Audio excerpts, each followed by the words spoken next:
You're listening to the Options Insider Radio Network.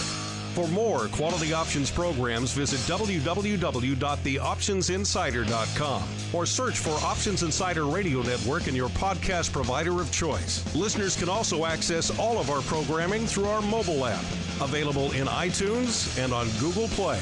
Don't forget to follow along with your favorite programs and submit your own questions for the hosts at twitter.com/options, facebook.com/theoptionsinsider, or via questions at theoptionsinsider.com. Okay, to introduce the next panel, Options and the Institutional Investor, please welcome to the stage the head of institutional education for OIC and really one of the most talented presenters in this industry, Joe Cusick. I got it. It's like ingrained.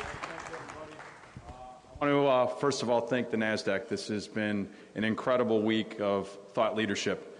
And that's really what OIC is all about, is thought leadership through education. And for me personally, with the institutional space, this is our opportunity. The next bastion of options traders is going to come from the institution.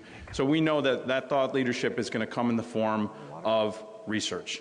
And so we tasked Greenwich Associates this year to come out with a qualitative report on how institutions are using and thinking about options. So with that being said, because I know we're running over, I want to bring up the panel, and the panel is going to be moderated by the lead on the research piece, Richard Johnson from Greenwich, and we have a phenomenal panel that we're going to bring up right now. So thanks again, everybody.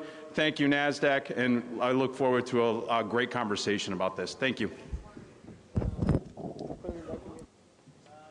It's great to be here. That was nice. May the 4th be with you.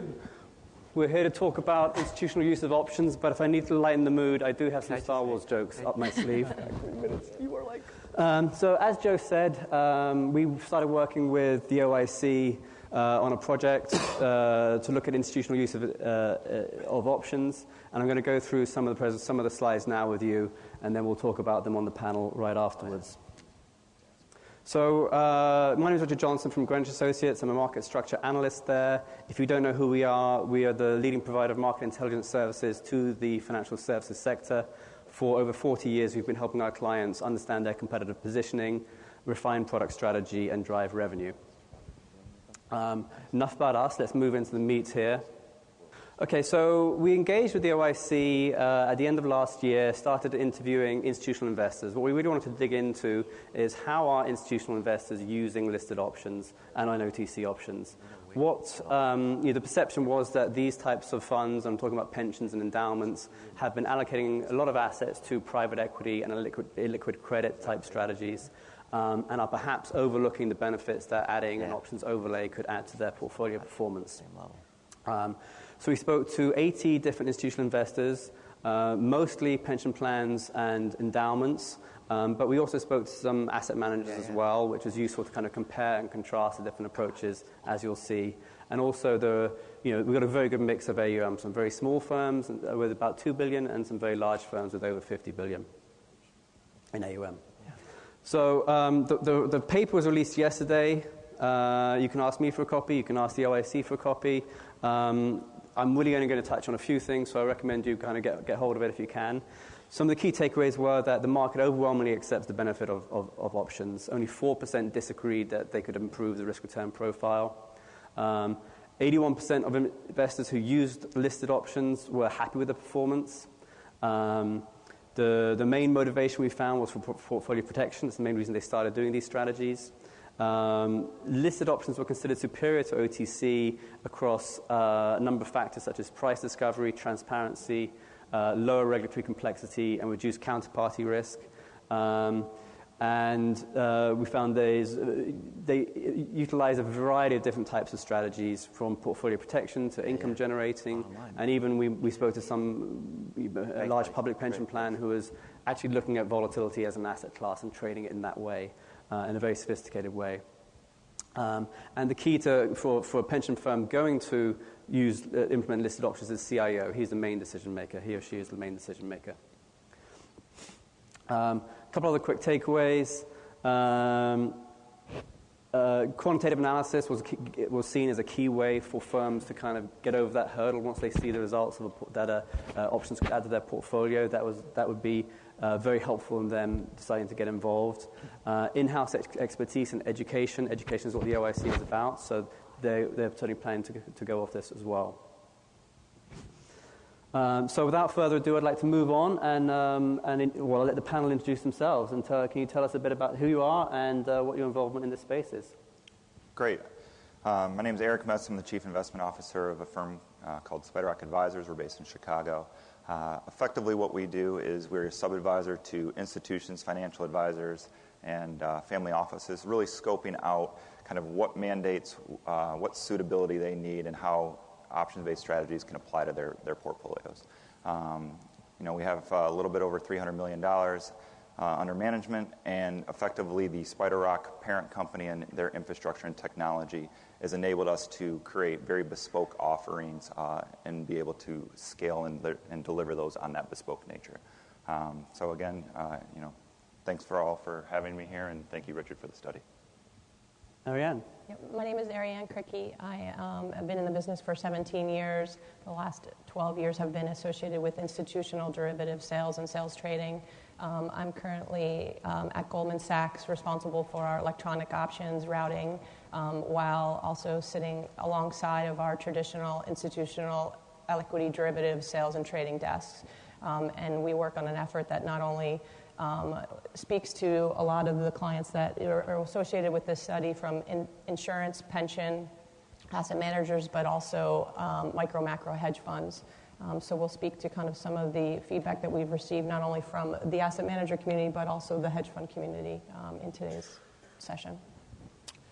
Hello, my name is Carlos Chujoy. I'm the head of risk management at the Employees Retirement System of Texas. A public pension plan out of Austin. We manage a little over $30 billion. Our main responsibility for our group within the risk group is to introduce the use of derivatives for global public equities, which is something that we had been doing over the past 3 years as a result of some requests coming from our executive team. Great, thank you. I'm going to share some of the data from our study here with you all. So one of the things we noticed among asset managers, the key reason for getting involved in options and implementing those types of strategies was for portfolio protection. In your experiences, is this something you see, and kind of what types of option strategies do you see investors pursuing, and what are their goals? Eric, perhaps you start. Yeah, so we sit in a unique situation on this exact question. So we kind of can survey the landscape and really get a pulse of kind of client feedback and demands really around market conditions. So I think where we sit today, kind of at, I don't want to call it a cyclical peak, but definitely long in the tooth in a bull market. The need for protection is probably greater than it was a few years ago, just on people kind of ringing the register and kind of taking some chips off the table. But that being said, one of the things that I think the risk premium space really can garner is the idea of perpetuity, right? So using this as a core holding for your portfolio, really thinking about how to engage in these strategies, not on a tactical basis, but more on a systematic allocation basis. So, institutions across the board are starting to garner and look at these strategies more of an alternative risk premium kind of allocation, is volatility in asset class. And so the portfolio protection piece, I think, is, at the forefront of why people really investigate using some of these strategies.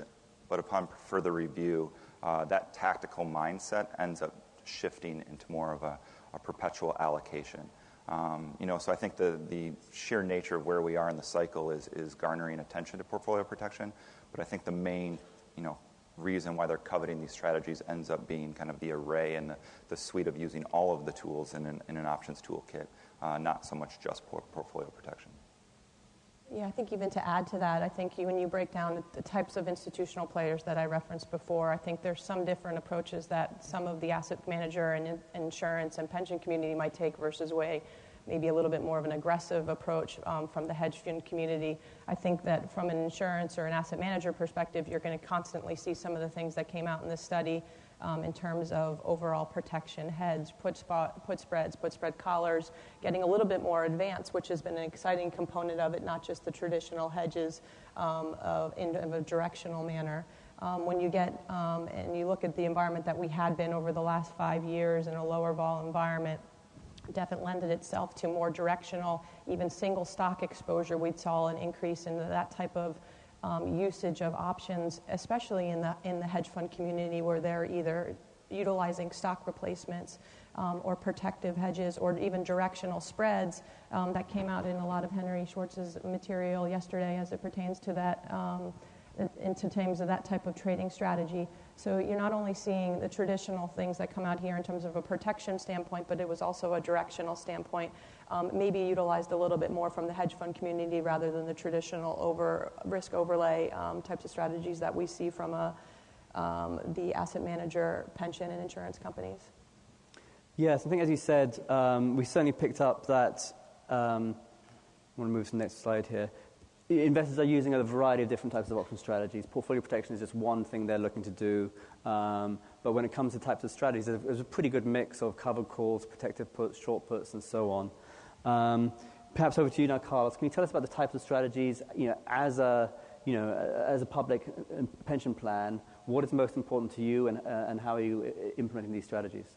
So that's a very good question, Richard. So about 3 years ago, when we were tasked to do research for the plan in terms of the potential to use derivatives, we had just finished our allocation from our traditional equity fixed income to non-traditional assets like hedge funds, private equity, distress, and so on and so forth. So the interest by the CIO at that point in time was to have the possibility to generate returns above and beyond those generated by the global public equity indices. At that time, I mentioned to him, look, we have a couple of ways that we could embrace derivatives. One of them was to generate returns by collecting income, thereby selling volatility and taking advantage of that volatility premium. Another way was to do downside protection. We've seen short volatility funds do extremely well over the past 3 years with, as Ariane mentioned, with volatility having been so low in 2016, 2017. And where we are in the cycle today, our focus today has shifted a little bit more towards downside protection. Certainly with the Fed having raised interest rates for the past couple of years, equity valuations high. We're in the late stage of the economic cycle, and having seen the shape of the yield curve kind of flattening on us, those had been signals that had prompted us to spend a little more time on downside protection strategies. Mm-hmm. So one of the things we picked out of the study also is that people who are using them, the institutional investors who are using them, are very happy. 81% who use listed option strategies are satisfied, and 79% who use OTC option strategies are satisfied.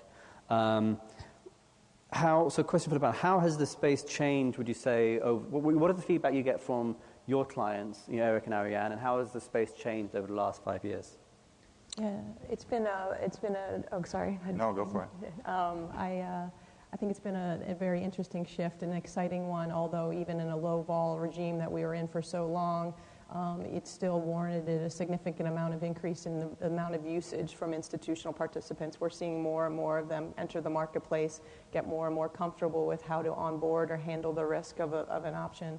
I think that, you see certain things like the explosion of the weekly options, the understanding of using VIX or volatility as an asset class and transacting that from a portfolio hedge standpoint. Those types of increases and allow the volume within the marketplace to continue to grow. Even when you look at certain asset managers who might not necessarily have looked at the weekly options as a way to manage their risk profile, and that had traditionally looked at just the regular contracts, they have evolved into using shorter term and weekly options as a part of their strategy, because not only their CIO might be getting more comfortable, but the performance profile has looked very good holistically from the way that they were utilizing this asset class. Yeah, and to add further to that, I think the risk-adjusted returns of even plain vanilla option strategy, just call the buy right index, BXM, which is the CBOE and Standard & Poor's kind of benchmark, owning S&P futures, selling an at-the-money front-month call repetitively, systematically through time, and that's generated, pretty enticing returns versus equities by themselves, but also versus, the hedge fund index, right? So HFRI versus BXM, if you were to regress that, they're very correlated. And so if you're an institution looking at how to maybe look at an option-based strategy in the simplest format, that being, just a covered call, the risk premium that you're garnering from that one front-month at-the-money call can deliver a return stream that is not accessible in plain vanilla equities. And then if you contrast that versus, hedge fund allocations, now you're talking about two different ways to reallocate portfolios, right? You can pull from your alternative sleeve or your hedge fund sleeve, or you can, maybe complement your equity bucket or transfer your equity bucket. So here's my equity sleeve, call it 60% of my portfolio. If I want to take 10% of that, of my total, allocation, or 6% of the equities, whatever the framework is, just adding a simple covered call on top of that equity exposure on a beta regress basis can kind of transform that risk-reward symmetry, but more importantly, look to incorporate an option strategy as a systematic way to garner another return stream. So that conversation is very kind of at the forefront of where we sit. And again, both of these are really predicated on risk-adjusted returns, which is kind of the ultimate goal of a lot of allocators. Mm-hmm. Ariane, you touched on that that we're perhaps moving into a different regime in terms of the equity market and so forth. So I want to turn this over to Carlos, because I know you've done some work, some research on looking at how the type of regime you're in depends on the type of option strategy you should be implementing. Can you tell us a bit more about that? Sure. So one of the pieces that we did a few years back was to understand the fundamental drivers of equity markets and options markets. And we came up with a couple of signals. We utilized the PMI index as a way to depict the economic cycle. And we would tier this index into 4 different stages, whether the economy or the business cycle was in a recovery state, in a booming state, in a contractionary or recession state. So that gave us a sense as to the performance of equity markets. But because we wanted to use equity options to take advantage of these volatility premia, either for income collection or for downside protection, we use the CBOE's VIX Fear Index to depict a high volatility regime and low volatility regime. Now, what we did in our research study was we mapped out the 4 stages of the economic cycle along these 2 volatility regimes, high and low volatility across all 4 economic stages. And what we did was for a number of income enhancement strategies, whether it be short calls, short puts, bullish call spreads, bearish call spreads, strangles, etc., and downside protection strategies, what we did was we took the returns, we computed the returns for each of these strategies under each of these market regimes. Turns out that when we went through the process, we identified 2-3 major candidates driving performance through different parts of the cycle. And so where we stand today, our models are indicating for the first time in months that the regime has shifted from a supportive risk-on stance to a little bit more of a defensive stance. And that's why the team has been dedicating a little more time on looking at downside protection strategies. Yeah, I mean, it seems to me that people have got to be looking at defensive strategies right now. I mean, Eric and Ariane, what kind of calls have you been getting from clients about this? Yeah, I think from our standpoint, we definitely have noticed, and I think many of the sell-side desks have noticed this shift that Carlos is referring to, especially post-Feb 5th. I think that where we had seen an over-allocation or even coming into the beginning of the year, that there was still a significant demand for upside, a significant demand not only from an index perspective, but also even a single stock perspective, demand for upside exposure, that has waned pretty significantly. But I think that we're still in kind of an evolution or a change of the marketplace right now, and I think that there is not reluctancy to put on the downside, but maybe more in a spread fashion rather than a directional fashion. So there's kind of still a little bit of hesitancy to see as we are, seeing the market obviously rebound on certain days, but having that downside protection has been in play is important, and we're seeing increasing amount of macro types of transactions, but more in spread format, capping that downside, not necessarily just looking for a directional one-off kind of event that might be imminent at this point. Yeah, and I think, the latter parts of 17, the concept or the acronym of FOMO, or fear of missing out, was relevant in a lot of our conversations. And you get the instance in January, which was kind of a blow off top, and then, to couple that with the events in February, really the conversations have shifted to not so much how do I, maintain as much upside with the least amount of risk possible, but more of this has been a good run. I need to really focus on, preserving kind of the capital base that is appreciated of every sort, both in the fixed income and in the equity bucket. And so how do we now intelligently deploy an option strategy to do so? Whereas a year ago it was, which option strategy can get me the most upside? Now it's which option strategy can preserve this allocation and really just manage the expectations, right? So much of conversations are mitigating, the burn or the protection cost. And so, which is why a lot of our allocators will look to more of the selling the volatility premium. But to Arian's point, and kind of looking at the spreading off some of the risk really to defray cost, people are becoming comfortable with that insurance concept, right? And I think it takes events like February to really say that markets can gyrate and that risk is real. But to revisit the conversation that we perpetually have, which is what are we trying to solve for? How can these strategies help you? Here's the implementation. Here's how we can manage that expectation, then deliver on that, right? And so when you get events like February, where we did have clients that were allocated properly, and from a risk mitigation standpoint, it really is just affirmation, right? And once that affirmation happens, kind of their confidence level in exploring strategies, all the way through the spectrum, becomes a more focal point of the conversation. Yeah, and the other thing to bear in mind, the other backdrop behind all this is that pension plans, both public and corporate, have an underfunding crisis. It was really bad, obviously after the financial crisis of 2008, and it's been improving a bit, and this is something that we've been tracking at Greenwich going back many years. We're still seeing the average corporate pension plan has a funding ratio of 88%, and the average public pension plan has a funding ratio of 80%. And this is kind of after what's been almost a decade of a very strong bull run. Again, just you got to think about protection strategies now to kind of lock in some of these gains. And although they've still got some work to do to solve that crisis, they certainly don't want to get it any worse. Yeah, but I would comment on the underfunding status of a lot of those plans, and Carlos has probably got the most insight to this, is really rate driven. I think the performance of equity markets and the performance of the fixed income landscape has been tremendous, but the reality is the actuarial assumptions that these plans are predicated on, have discount rates that, are very subjective in some objective minds, and that rate figure, when rates start to rise, really pulls forward the kind of the NPV of that funding status.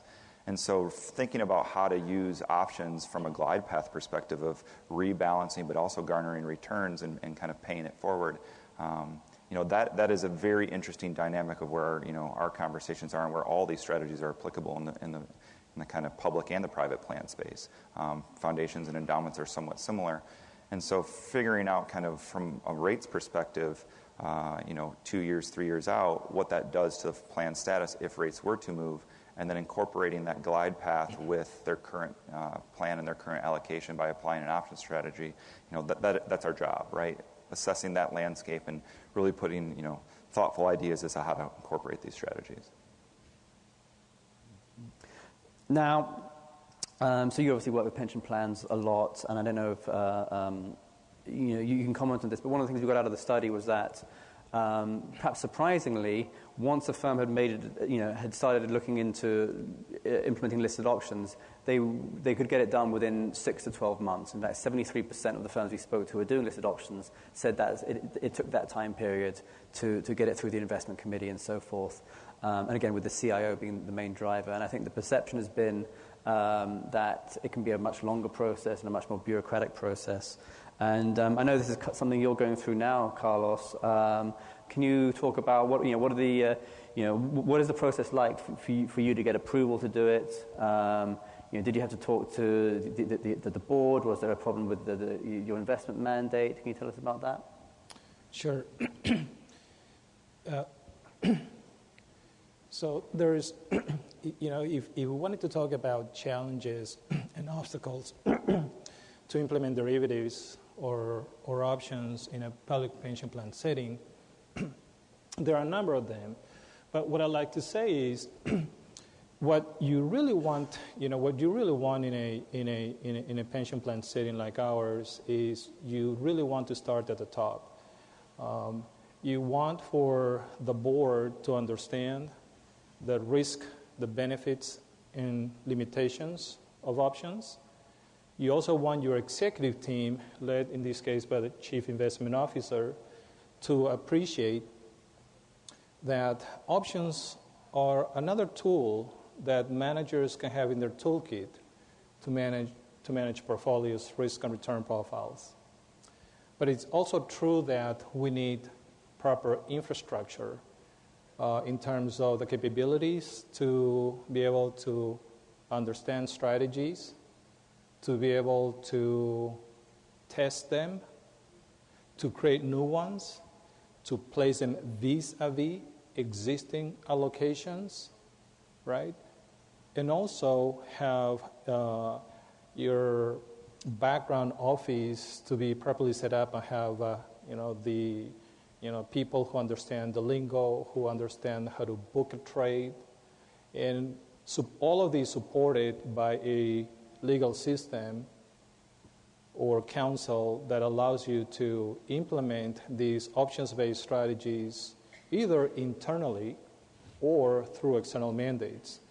So to the extent that you have all of these components working together, the higher the likelihood of being able to launch a derivatives program within a pension plan setting. Now, with all that said, the common denominator across all these instances for us had been education. And I want to emphasize this. It's been education, education, education. Oftentimes, we come before different constituents, and it's about going back to the drawing board and going back to basics and explaining things, some of the benefits, some of the trade-offs.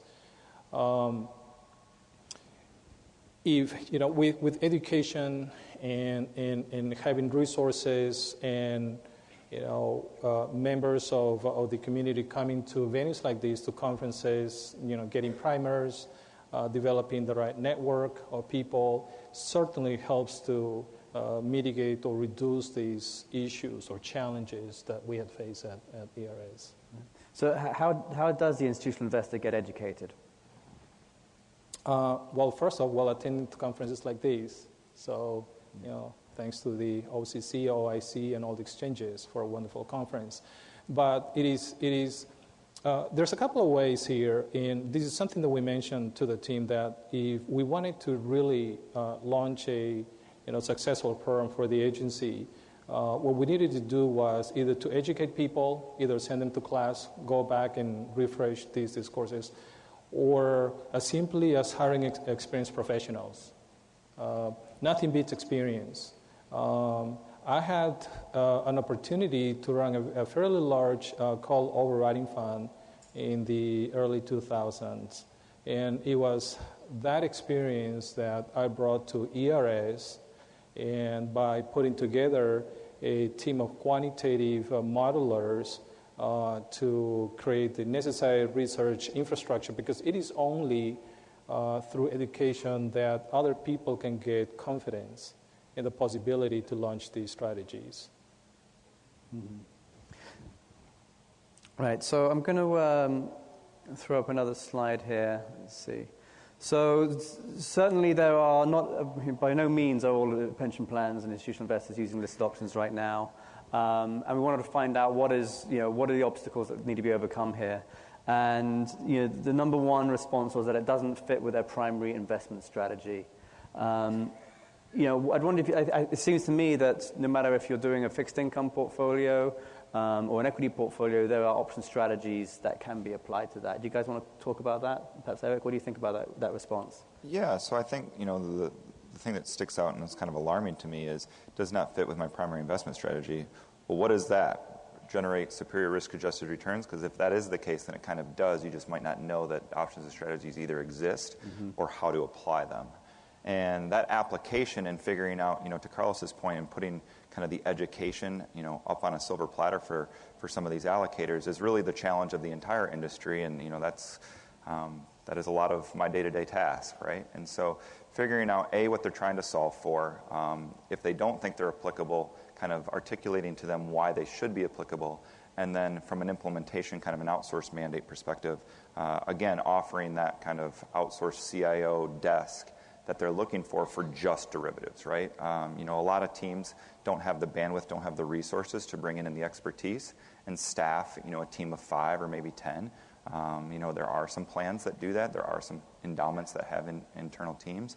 But for the middle tier groups that don't have that kind of size, it's something that they might not ever be able to do. And so what they're really looking for is, how do I solve these investment challenges, these investment problems? And so when it doesn't fit my primary investment strategy, let's revisit what that primary investment strategy actually is. So start at the highest level.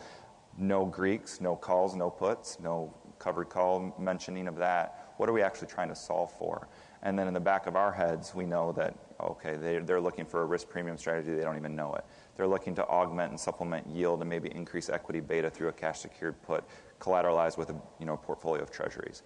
So putting the pieces of the puzzle together and aid them in kind of their allocation decisions.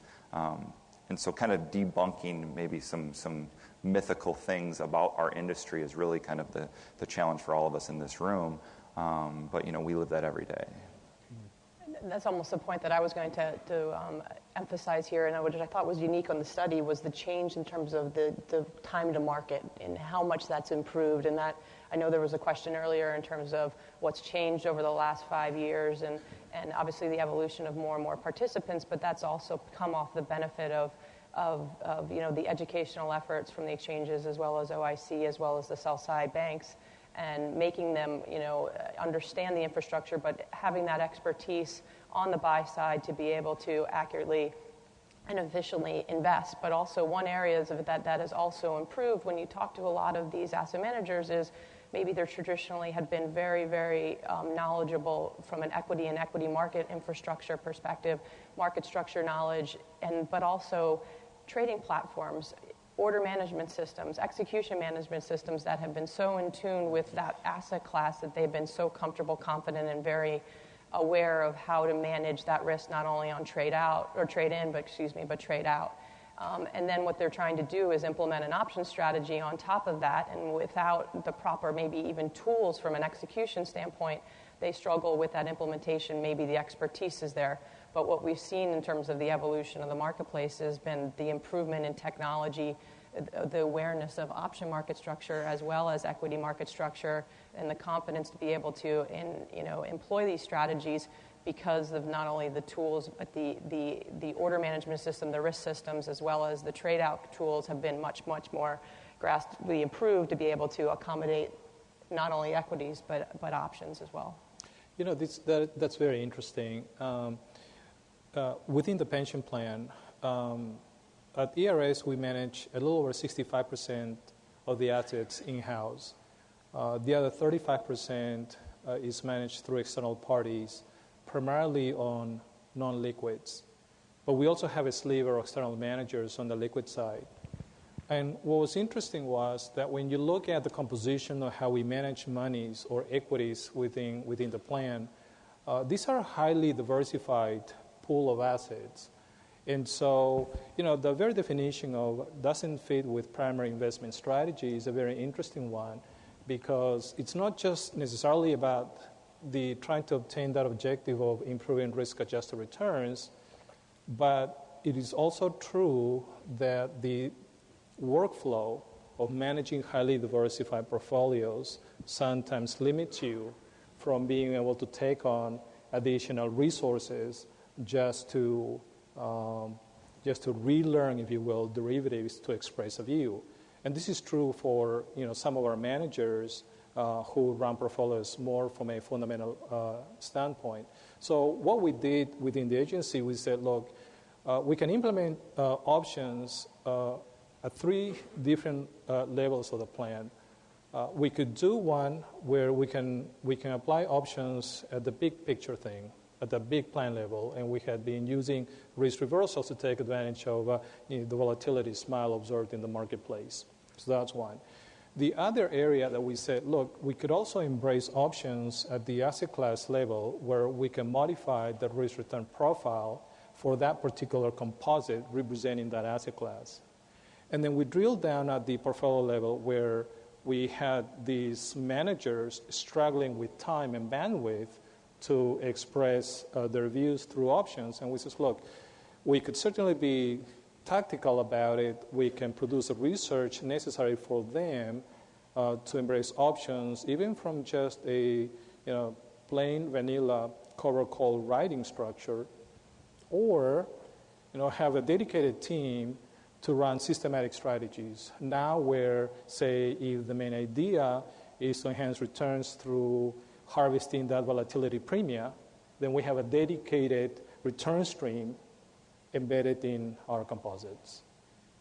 So that's exactly, more or less what we have done. So we had a lot of opportunities to interact with the derivatives marketplace. And in addition to that, we said, look, if we're precluded today from being able to launch many more strategies, and we have here on the bottom of this list, not approved for margin accounts, which is our case, which certainly limits us from being able to launch a number of strategies here, doesn't mean that we could not entertain the possibility to engage external money managers to achieve our goals, and which is what we're going through today. We are engaging external money managers, and we may potentially be doing some allocations this year on this space. Yes, I think the first objection there is overcomable. Definitely, I think the space has evolved, and maybe that the investors haven't really just thought about it. Like you said, their objective is improved risk-adjusted returns. But I do think the second obstacle thrown out there is a very real one. And if the mandate says no, the mandate says no. So I think that's something that the industry needs to work towards as well, and say, well, your mandate is, like you said, improved risk-adjusted returns, and that you need to figure out a way to work with some pension plans whose mandate probably hasn't been updated since long-term capital went out of business or whatever. I think we have seen from the research is that there's the CIO is a key decision factor. Consultants are a key part of the ecosystem as well. A lot of pension plans rely on consultants for advice. So targeting the consultants, and also there's a whole industry of outsourced CIOs for some of the smaller firms as well. So targeting consultants, targeting the outsourced CIOs, talking about, well, does your mandate, has it been updated? Does it really fit with what your objectives are for your future retirees? Should be something that the industry should work on, and I know OIC and OCC will be working on. We're getting short on time. Just a reminder, you can submit questions through the app, and we'll get to a couple of them at the end. There was some good news from the study in terms of, what would overcome your obstacles? What are the levers that would overcome your obstacles? And almost half of everyone we spoke to said that if there's quantitative proof that adding options to my portfolio would improve my performance, my risk-adjusted returns, then they would get over that hump. As we see there, consultant recommendation is another factor as well. And so I think, that itself is is kind of a heavy lift. I mean, what are you seeing in terms of firms doing? I know, Carlos, you spend a lot of time doing your own quantitative research. Maybe some firms don't have the resources or the expertise that you do. How should they go about getting that quantitative proof? Open to anyone. Yeah.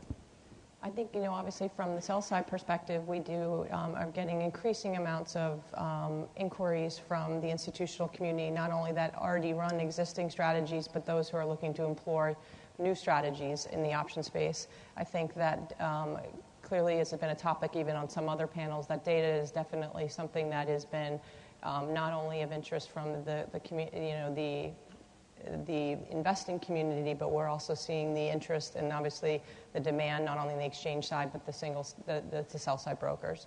The ability for us to quantify for them, knowing that we might already have the resources and technology and research teams in place, that we are able to provide that data in consumable format. And it's something that we've become maybe more readily in tune with because of the interest of that data.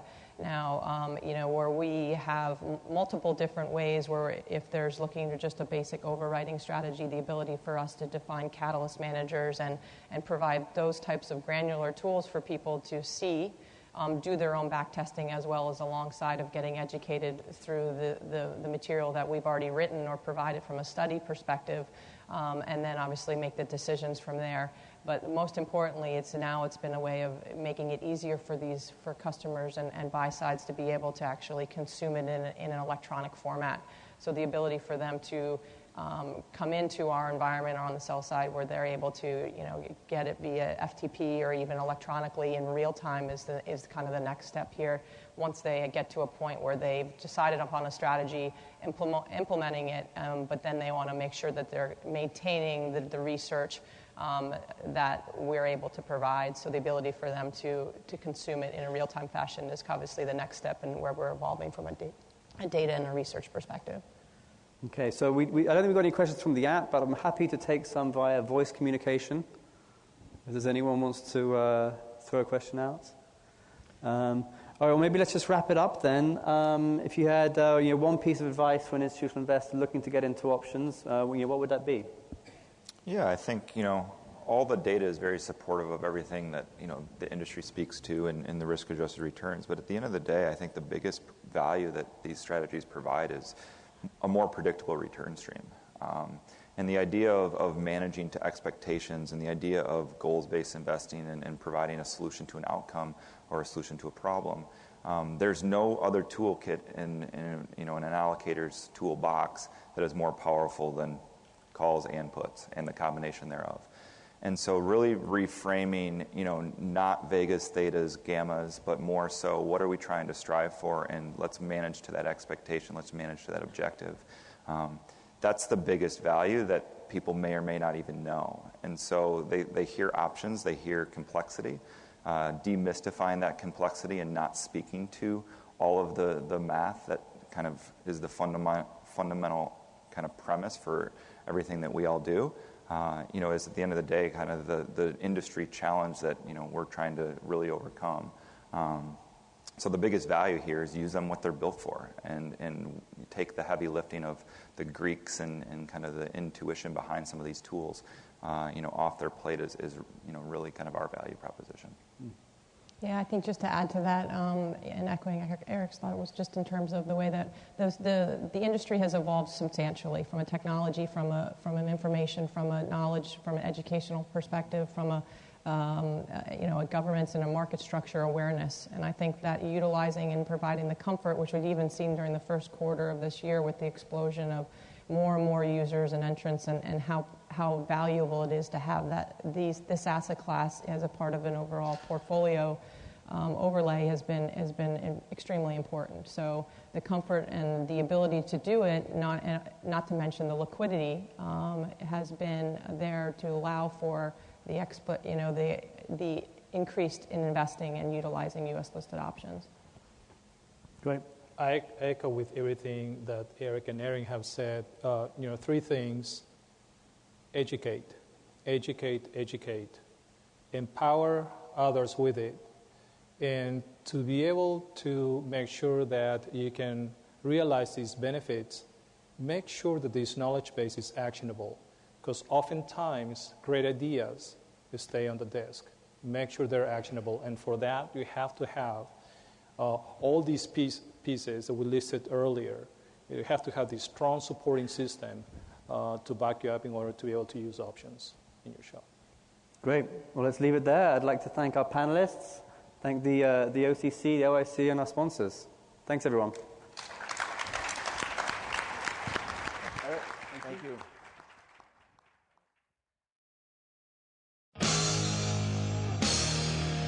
The preceding program was a production of the Options Insider Radio Network. For more quality options programs, visit www.theoptionsinsider.com or search for Options Insider Radio Network in your podcast provider of choice. Listeners can also access all of our programming through our mobile app, available in iTunes and on Google Play. Don't forget to follow along with your favorite programs and submit your own questions for the hosts at twitter.com/options, facebook.com/The Options Insider, or via questions at theoptionsinsider.com.